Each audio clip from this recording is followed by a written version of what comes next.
never thought you'd hear this voice on this podcast again, eh? Welcome back to Season 2, the long-awaited Season 2 of Scandal Queens, digging the dirt on the celebrity scandal they don't want you to know about. It is me, E.B. Johnson, your favorite celebrity-hating TikTok de-influencer. If it's your first time here, you've probably hate found me through one of your anti-Taylor Swift pages. If not, you're someone who's probably been following me for a long time, and you know what this podcast is all about, the celebrity dirt. We're going to be starting this year, 2026, the year of our Lord, on a strong note, because wow, was 2025 packed with celebrity scandals, and wow, is 2026 already packed with them. As it says on the tin, you've already seen the title of the episode. We are going to be talking about Will Smith. He launched a big, huge tour last year based on a true story, and it is now seemingly unraveled into a massive sexual misconduct lawsuit, which is also spiraled into another lawsuit, which is going on with his wife. And it is a total freaking mess. I think it's important to talk about because it always is important to talk about, right? We're supposed to believe people that these things happen to. We're supposed to listen. We're supposed to pay attention. And we're supposed to notice the patterns of corruption in these celebrities and the kind of power that they have over people and the media. And that's exactly what we're going to do. I'm going to break down this lawsuit for you guys. We're going to look at the ins and outs of it. We're going to talk about Will Smith. And we're also going to talk about this Brian King Joseph, who is the very famous violinist who is involved in this lawsuit. And we'll also break down a little bit of Jada Pinkett's lawsuit as well. But before we get into allegations of grooming, a mysterious Las Vegas hotel break-in, and HIV medication allegedly left as a calling card, let's just run down a few of the biggest kind of stories that are going on right now. So let's do our quick little weekly temperature check on the rest of Hollywood. It's cold! Wow, this new year is already started off with a bang, and not the good kind. I mean, it's January 4th when I'm recording this right now, and we already have a handful of scandals and just like awful little bits of awful celebrity nonsense to kind of run through. The first big one is Offset and Selena Powell. Offset and Selena Powell and the New Year's mess. Just when you thought that all this drama with Offset and Cardi B and they're on again, off again, they're new people, all that kind of stuff was in a good place. Nope.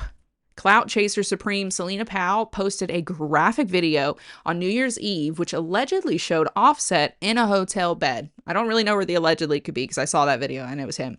She captioned it, "Offset, you sleepy boy," and it's not great. Cardi has been radio silent. She was radio silent, but I think as I'm recording this now again on the 4th, I saw a video where she was clapping back. Now, I don't know if that's real. It could be AI. Who knows? But it just continues to be an absolute mess. And I don't see anything changing in that for 2026. I mean, Cardi's in this new relationship that I think she's pregnant in, which seems very, very, very, very, very, very quick. But who knows? And it's just...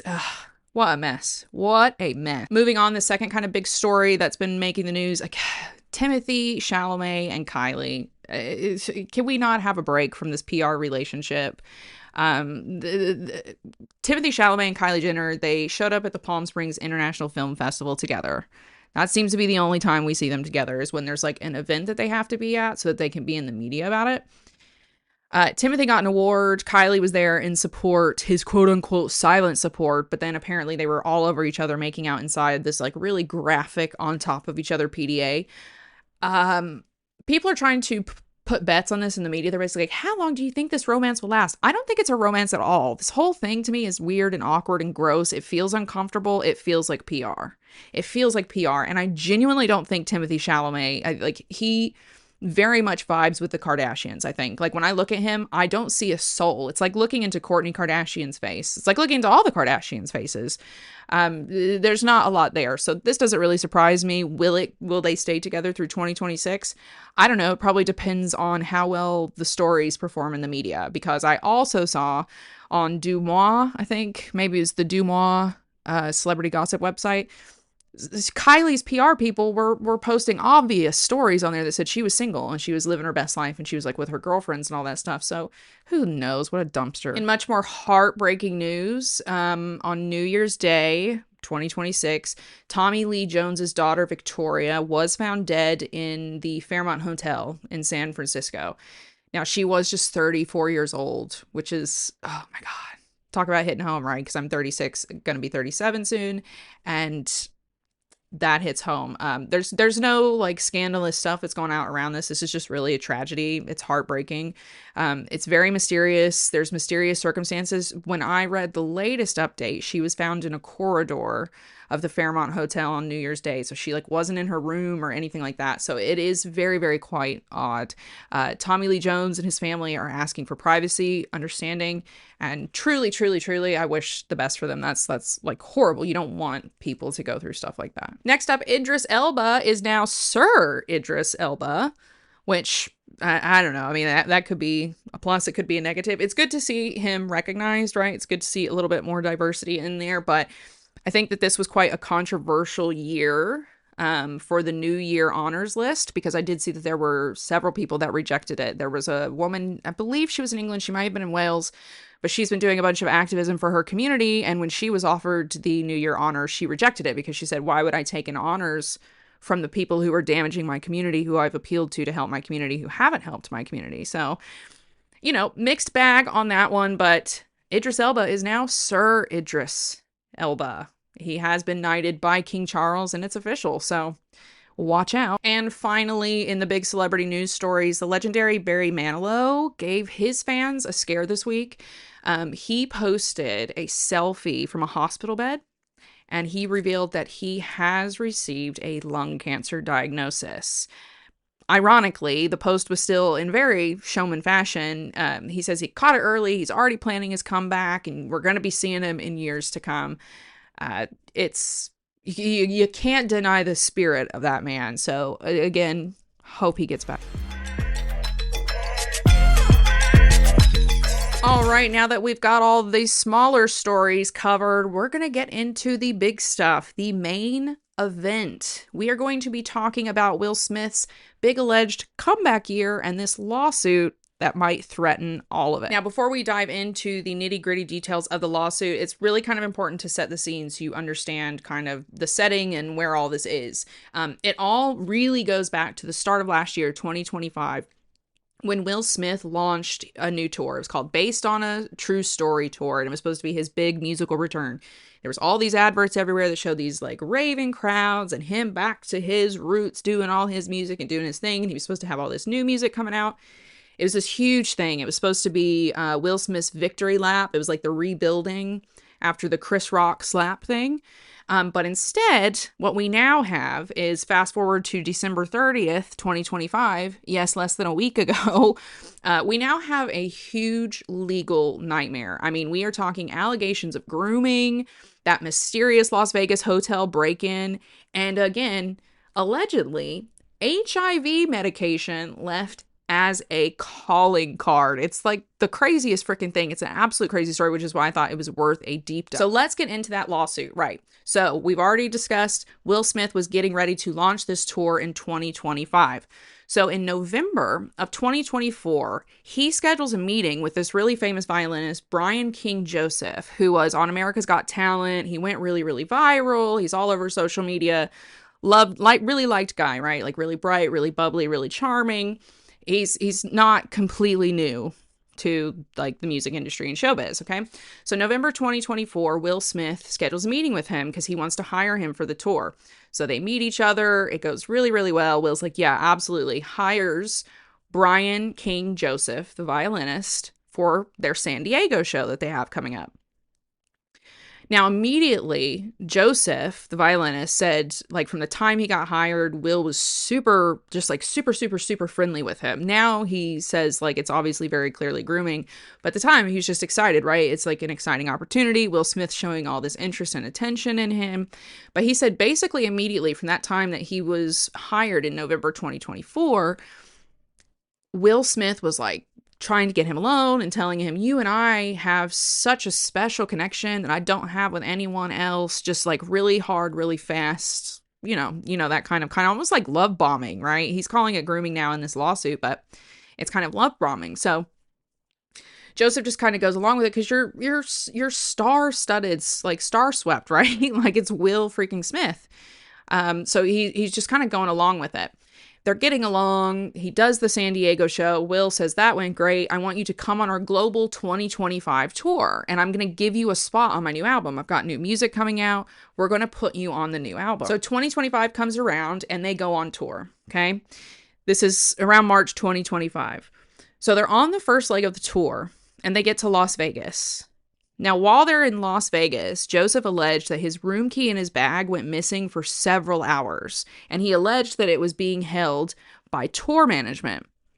Eventually, he gets it back, okay? And then he goes up to his room, and Joseph, the violin player, says that his room had been opened. He's calling it now unlawfully accessed, but at the time he's like, wow, someone's been in my room.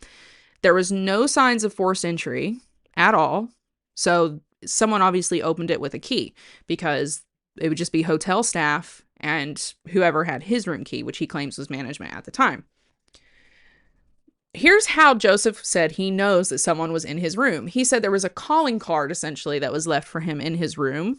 And here's a breakdown of what he found. It's the weirdest thing. So he comes back into his room after he finally gets his bag back from management and his room card back from management.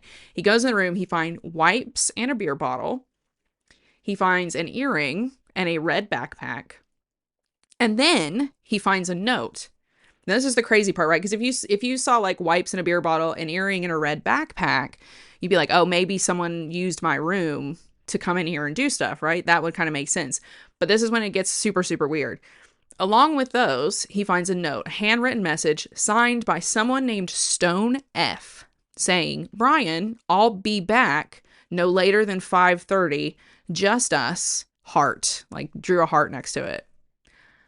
So then it starts to get a little bit more spooky, right? Because it's not just someone's been in his room and used it. Someone has written him a message. Brian. That's his name, Brian. The medical evidence to this as well is where it had a whole nother layer. So along with wipes and a beer bottle, an earring and a red backpack, and then the handwritten message that says, Brian, I'll be back no later than 5:30. He finds hospital discharge papers and HIV medication belonging to someone whose name he did not recognize in his room. Ooky spooky, right? Now, this is where the problem really begins for Joseph, right? So he finds all this stuff in his room. He freaks out. He notifies hotel security, says, hey, someone's been in my room and all this stuff has been in my room. And he also calls a non-emergency police line, which to me, that's one of the linchpins. People are asking a lot of questions like, why did he wait so many months to file this lawsuit? We'll talk about that a little bit later. But this moment here, when he calls the non-emergency police line, also makes me kind of sense the urgency, which kind of, relates to a more honest story here.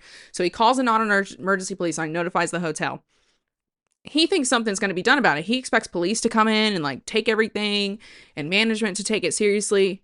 Nope. According to Joseph's lawsuit, a manager came to him and said, everyone is telling me that you're telling them that this happened and they're telling me that it's a lie and that you made it up. So why did you make this up? It's like straight up gaslighting. And this is Trey Ball Studios. He claims it was Trey Ball Studios. They shamed him. They gaslit him. They said, this never happened. You're a liar. What are you talking about? On and on and on and on and on. 5 days after this fallout with the manager, this like, oh, well, I've talked to everybody. They said you made it up. What's going on? He gets fired. And the official reason they give for firing him is that the tour is moving in a different direction and they've hired a new violinist and he's no longer needed. Ouch. So now what we're looking at, it was filed December 30th, 2025, so literally less than a week ago. Joseph filed a lawsuit in LA for sexual harassment, retaliation, and wrongful termination because in his eyes, he essentially reported sexual misconduct that was going on and he was gaslit, shamed, and then fired for it, which, yes, of course, that would be unlawful. Now, here's the real kicker, okay? While this lawsuit is going on with Joseph and Will Smith, there is a second lawsuit that has also come up. And that is a lawsuit that is happening between Will Smith Will Smith's wife, Jada Pinkett Smith, and one of Will Smith's closest friends. Now, this is a separate $3 million lawsuit that's been fired by Bilaal Salaam, and that was filed on December 1st, right? So the start of December, and then Joseph, the violin player, was filed at the end of December. But essentially, Bilaal Salaam, who has been Will's close personal friend for 40 years, he's suing Jada Pinkett Smith because he alleges she has threatened to kill him if he ever talks about her marriage to his friend Will Smith. The direct quote that he alleges is that she told him he would, quote unquote, catch a bullet if she ever found him talking about her marriage to Will Smith. Okay. So where does all of that leave us? In my personal opinion, with a lot of huge freaking questions. My first big question would have to go back to the Las Vegas hotel incident, okay, with the violin player, Joseph. That is crazy, and there's a lot of things in there which I think kind of add up. When you're going through the list of things that he found in the hotel room, like he comes in, he sees beer bottle and wipes, okay, and then he sees an earring and a red backpack. When I read that, I went, maybe someone on the tour, some talent on the tour is using his room to, you know, have some illicit affairs that maybe they're not supposed to be having. That would make sense. Then you see the note, which is written to Brian and says, I'll be back later so we can be alone, whatever it was, heart. Okay. And then you've got the medication. HIV medication and hospital discharge papers in the name of someone, Stone F. Stone F. Who is Stone F? We have no knowledge of this. Of course, Will Smith's party is completely denying everything, but it kind of fits some patterns.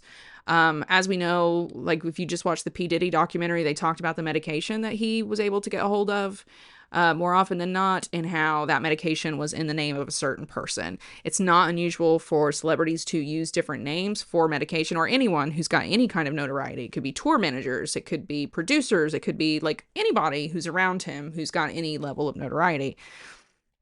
So it's not weird. And I also wonder if perhaps one of them was using his name with women so that they, you know, weren't using their real names. There's all kinds of stuff. So it's very, very weird. Was Stone F, is this a real person? Is this someone who's going to come along in the investigation? Like, who is this? Or is it a pseudonym used by someone in the inner circle? Now, the second really interesting thing to me is also the timing of everything. Now, I'm 100% like believe victims. I'm not denying. I just wonder why it took so long to come forward. It very well, the answer is probably just as simple as finding someone who was willing to address that kind of behavior, finding someone who was interested, who, I mean, we know that when it comes to victims, there's not a lot of justice. Things are not really fair when it comes to them. So that timing is probably more explainable than the timing of two lawsuits coming together at the same time against the husband and the wife. It's very, very interesting that they would both happen at the same time. And it does kind of make you wonder, is there a larger case that's being built? Like, why are these two lawsuits happening so close together? Especially with my bigger question of timing would probably be Will Smith's friend, Bilaal, because like, what do you mean? You've been friends for 40 years and you're just now suing her for threatening to kill you? You didn't go to the police about that? Or, you know, there's a lot of questions more on that end, and that lawsuit towards Jada Pinkett Smith for me personally. Like, really, you have to wonder, and these celebrities play there's so many like dynamics and even their own little political games that are kind of going on in the background of things, and managers and PR people and spin and blah, blah, blah, blah, like all that kind of stuff. But you just have to wonder, is it a coincidence that both Will and Jada are being sued at the same time by former members of their inner circle in the same month? And the timing of the lawsuits is also curious. Like, why did you wait until Christmas to do it? That's going to limit your visibility, I think, as well. So there's just a lot of questions around this, and I think we'll find out more as time goes on, but it really makes you ask yourself, like, is this a case of a superstars team protecting a predator? Like, why is someone else's room being used? Why is their stuff disappearing? Or is this just an opportunistic person who's trying to get what was owed to them or what they expected after being fired? We'll have to watch the Los Angeles Superior Court very, very closely in 2026, because that is where this is all going to be playing out. All right, so that is the state of the Will saga as of this week. It is messy. It is legally dense. And honestly, it's just heartbreaking, you know? Like, it's so sad to see these celebrities that we can be nostalgic about, because I'm nostalgic about it. I loved The Fresh Prince of Bel-Air. I loved Will Smith's music in the 90s and the early 2000s. I love Wild West, the movie, unironically. I genuinely enjoy that movie, okay? I genuinely enjoy it. So it's heartbreaking for those of us who, like, grew up with these quote-unquote West Philly vibes from him to... I don't know. It just doesn't seem like having a lot of money and fame really makes one turn out to be a good person. Because even if this stuff that Will Smith's now being accused of isn't true, even if the Jada Pinkett stuff goes nowhere, there's now just been so much unpleasantness around the both of them that it doesn't feel authentic anymore. I think that was one of the big selling points about Will Smith that made us all love him so much, is that he really was able to lean into and play into that authenticity. And it feels now like they both might just be more of the same overinflated, egotistical celebrities who show us nothing but fake bullshit and pull whatever strings they have to get the real bullshit buried. Which I guess is like the whole point of this podcast. I should be grateful, but it's disappointing. It's really, really disappointing because, as I always say this, there's no smoke without fire. Something happened, right? The lawsuit wouldn't be happening. A lawyer would not have taken it on to this degree, this huge kind of visibility, if there was not something that they thought they had a chance of winning with, something that they thought had a chance of settling. I mean, you know, this guy could not sit and put in this lawsuit that I found HIV medication. Here were the hospital discharge. This is what was on the thing. So it's just all really, really perturbing, right? And almost every time with these celebrity stories, you find out that even if it's not as bad as the sensationalized headlines, it's still not freaking great. It's still horrible, and someone has ended up hurt or harmed or cut out or left out in the cold. I mean, like Armie Hammer, right? He may not have been an actual cannibal. I'm still kind of on the fence about that.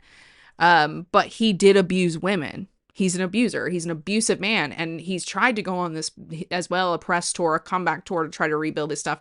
And he sucks. We can see it now. The mask is gone. So it's sad. It's sad because usually when these stories come out, there's some PR person behind it trying to put out a fire for a reason. And it's never good. Anyway, I want to hear from you guys. Like, what do you think about this? Do you think this is a shakedown by a former employee? Do you think that we are really starting to see the cracks in the Pinkett Smith empire starting to show? Do you think that like perfect cookie cutter, lovely, smiley, shiny family image is finally at an end? I would really, really, really like to know what you think. You can head over to my Instagram at @therealebjohnson. I'm going to have a poll up and I would love to know what you think. Do you think this is real? Do you think this is predatory? What do you think is going on? Vote in the poll over on Instagram, or you can head over to TikTok at @therealebjohnson and hear a little bit more about this story from me there. The cliff notes, essentially. And I'll also be reading the best comments that you guys leave me on Instagram or TikTok on the next show. So make sure you let me know what you think. Go ahead and vote in that poll, and we're going to read all the results next week. Speaking of next week, you are not going to want to miss it. I'll be moving away from Hollywood royalty to focus a little bit more on some British royalty. We've got some fresh receipts in the ongoing rift between the Sussexes and the palace, and I've got a blind item about a certain pop star's fake engagement that is about to blow up the internet. So as always, thank you so much for listening to Scandal Queens, and I just know you're going to love what I have in store for you this season. So if you love the show, go ahead and leave me a 5-star review on Apple or Spotify. It helps more messy people find me, and it drowns out all the poor little Taylor Swifties out there who don't like that I'm allowed to talk about whatever I want. So go over there, leave a 5-star review, let people know why you like the show and what you find fun about it. And that's about it, folks. Until next time, follow me on Instagram and TikTok. And remember, keep your secrets close, but your receipts closer. Bye-bye.